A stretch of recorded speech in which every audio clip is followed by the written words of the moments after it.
بسم اللہ الرحمن الرحیم۔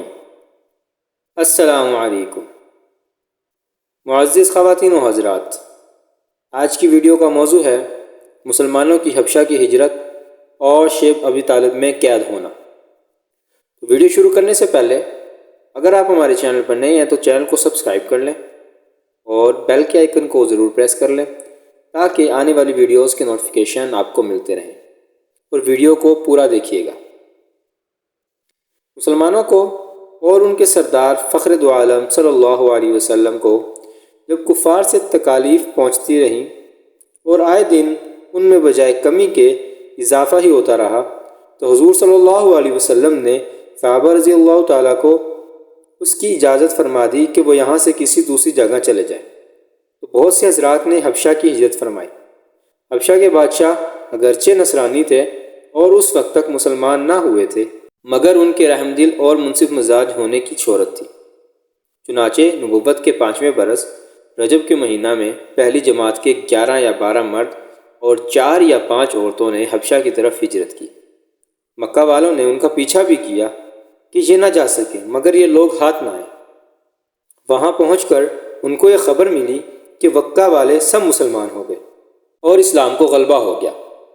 اس خبر سے یہ حضرات بہت خوش ہوئے اور اپنے وطن واپس آ گئے، لیکن مکہ مکرمہ کے قریب پہنچ کر معلوم ہوا کہ یہ خبر غلط تھی اور مکہ والے اسی طرح بلکہ اس سے بھی زیادہ دشمنی اور تکلیفیں پہنچانے میں مصروف ہیں، تو بڑی دقت ہوئی۔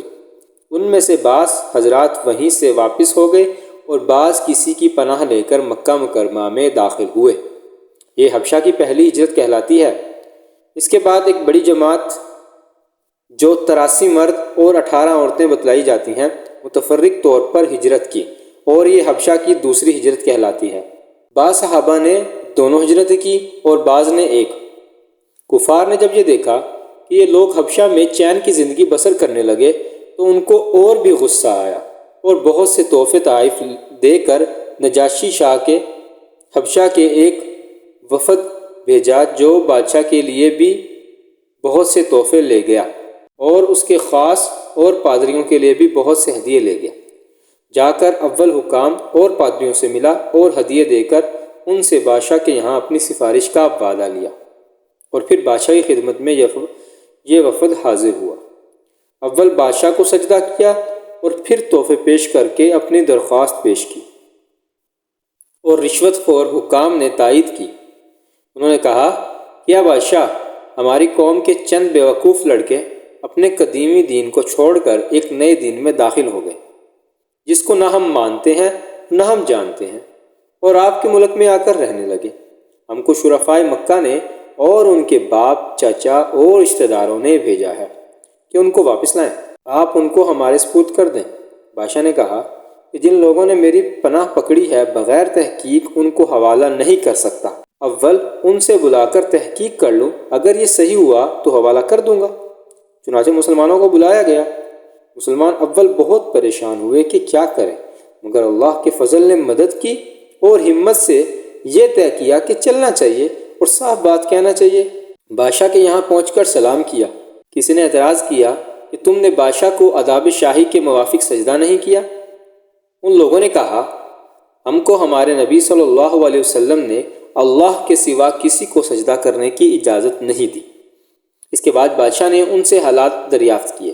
حضرت جعفر رضی اللہ تعالیٰ عنہ آگے بڑھے اور فرمایا کہ ہم لوگ جہالت میں پڑے ہوئے تھے، نہ اللہ کو جانتے تھے نہ اس کے رسولوں سے واقف تھے، پتھروں کو پوجتے تھے، مردار کھاتے تھے، برے کام کرتے تھے، رشتے ناتوں کو توڑتے تھے، ہم میں قوی ضعیف کو ہلاک کر دیتا تھا۔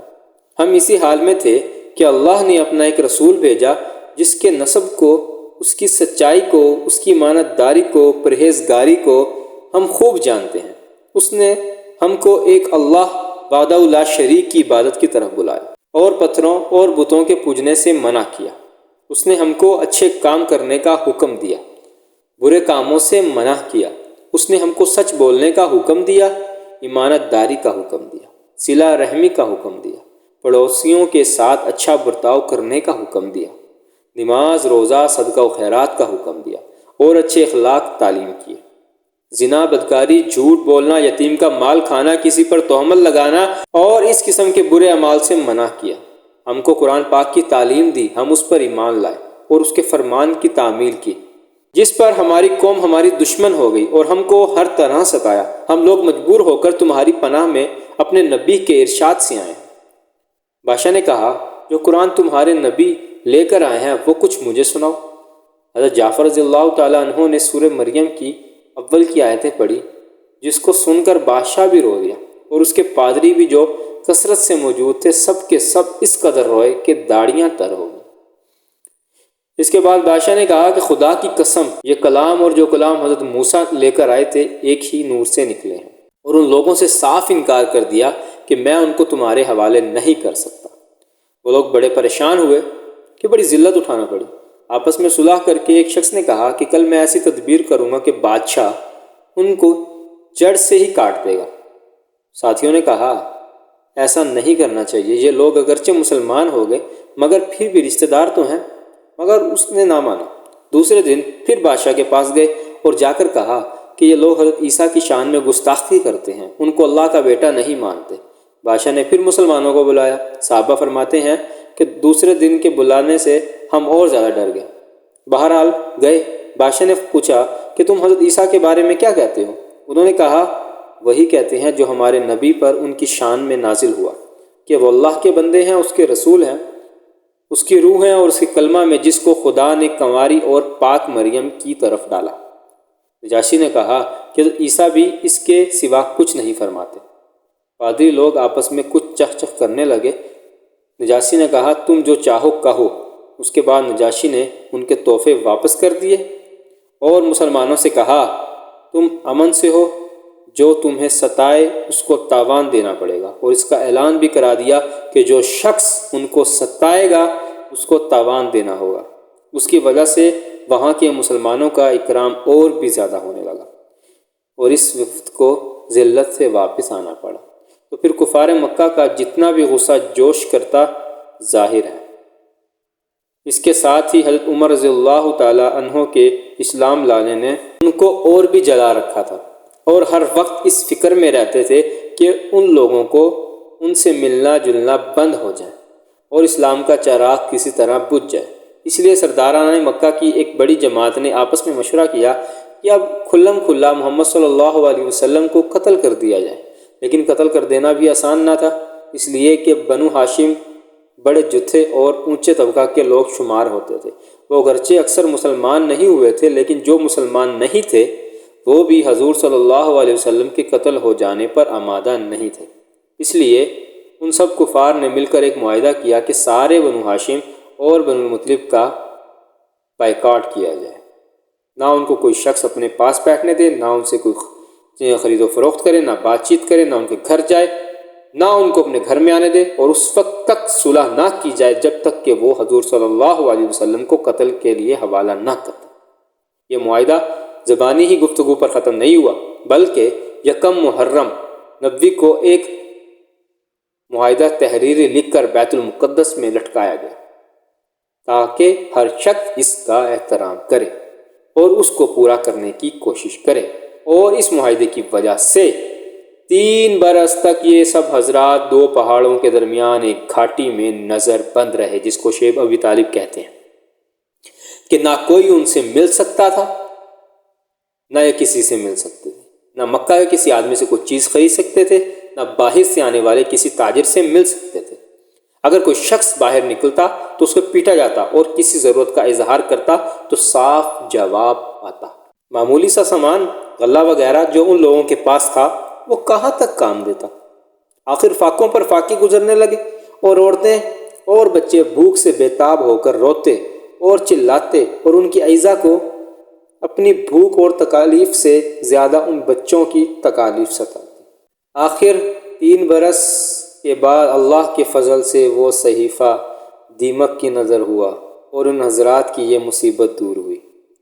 3 برس کا زمانہ ایسے سخت بائیکاٹ اور نظر بندی میں گزرا اور ایسی حالت میں ان حضرات پر کیا کیا مشقتیں گزری ہوں گی وہ ظاہر ہے، لیکن اس کے باوجود صحابہ کرام رضی اللہ تعالیٰ عنہ اجمعین نہایت ثابت قدمی کے ساتھ اپنے دین پر جمے رہے، بلکہ اس کی اشاعت بھی فرماتے تھے۔ یہ تکالیف اور مشقتیں ان لوگوں نے اٹھائی ہیں جن کے آج ہم نام لیوا کہلاتے ہیں اور اپنے آپ کو ان کا مدبر بلاتے ہیں اور سمجھتے ہیں۔ ہم لوگ ترقی کے باب میں صحابہ کرام رضی اللہ تعالیٰ عنہم اجمعین جیسی ترقیوں کے خواب دیکھتے ہیں۔ مطلب ہم لوگ محنت دنیا کی کرتے ہیں اور خواب صحابہ جیسے دیکھتے ہیں کہ ہمارا حشر بھی ان جیسا ہوگا۔ نہیں دوستو، جس چیز کی محنت کرو گے اس چیز کے مطابق اللہ نے فرمایا ہے کہ آخرت میں اس کا حشر ہوگا۔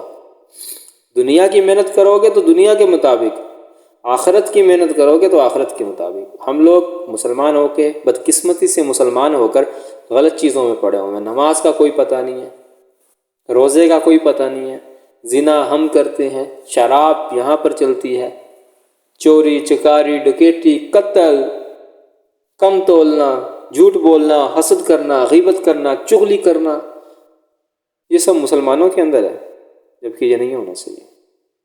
ہر بندہ اپنے گریبان پر جھانک کے دیکھیے وہ کتنا صاف ہے، وہ کتنا صحیح ہے، تب یہ معاشرہ ہم ٹھیک ہوں گے، تب ہمارا ایمان مضبوط ہوگا۔ اور ایمان مضبوط ہونے کے لیے سب سے بڑی چیز ہے کہ ہم اس چیز کو سنیں۔ جس چیز کے بول، جس چیز کو دیکھو گے صبح دوپہر شام، اس چیز کی مہر آپ کے دل میں لگے گی، آپ کا دماغ اس کے بارے میں سوچے گا۔ ظاہر ہے ہم سوشل میڈیا دیکھتے ہیں سارا دن، غلط چیزیں دیکھتے ہیں، دنیا کی لذتیں دیکھتے ہیں، اس کے پاس یہ ہے، اس کے پاس، میرے پاس نہیں ہے، غلط چیزیں دیکھتے ہیں، گندی فلمیں دیکھتے ہیں، تو ذہن اس کے مطابق سوچے گا اور اس کے مطابق کام کرے گا، دل اس کے بارے میں سوچے گا، دل اس کو کرنے کو چاہے گا۔ لیکن جب اللہ اور اس کے رسول کی بات سنیں گے تو ہمارا ایمان مضبوط ہوگا، ایمان پالش ہوگا۔ لیکن جب ہم یہ ساری مسلمان ہونے کے باوجود ان چیزوں کو چھوڑ دیں گے اور دنیاوی چیزوں کے پیچھے پڑیں گے تو ہمارا ایمان کمزور ہوتا رہے گا۔ لوہے کو رکھ دیتے ہیں تو اس کو زنگ پکڑ جاتا ہے، تو ایمان ہے ہمارا۔ تو کوشش کریں کہ دنیاوی چیزوں کو چھوڑیں، دنیاوی چیزیں بھی ضروری ہیں لیکن آخرت سب سے زیادہ ضروری ہے۔ اب ان لوگوں نے اگر یہ دنیا کے بارے میں سوچتے کہ ٹھیک ہے ابھی کفار حملہ کر رہے ہیں، اپنی جان سے بڑھ کر تو کوئی چیز نہیں ہوتی، لیکن انہوں نے ایمان کو، اپنے اسلام کو اپنی جان سے بڑھ کر دیکھا، کیونکہ ان کو پتہ تھا کہ یہ سچا ہے۔ اور آج کے دور میں تو ایسے حالات ہے بھی نہیں کہ یہ کلمہ پڑھنے پہ یا نماز پڑھنے میں آپ لوگوں کو کوئی مارے گا یا ڈانٹے گا۔ مسجدیں ویران ہو گئی ہیں، مؤذن 5 دفعہ بلاتا ہے کہ آ جاؤ کامیابی کی طرف، فلاح کامیابی اصل یہ ہے، لیکن شیطان بغیرت نے ہمارے کان بھرے ہوئے ہیں کہ مسجد والی کامیابی نہیں ہے، جو کامیابی ہمیں آنکھوں سے نظر آ رہی ہے وہ کامیابی ہے۔ دھوکے میں پڑے ہوئے ہیں۔ خدا کی قسم، جب وقت نزا آئے گا نا، وقت نزا جب آئے گا تب ہمیں پتہ چلے گا کہ ہم کس دھوکے میں پڑے ہوئے تھے۔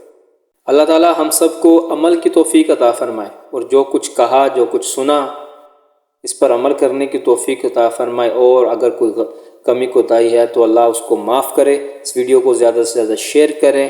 اللہ تعالی ہم سب کا حامی و ناصر ہو۔ شکریہ۔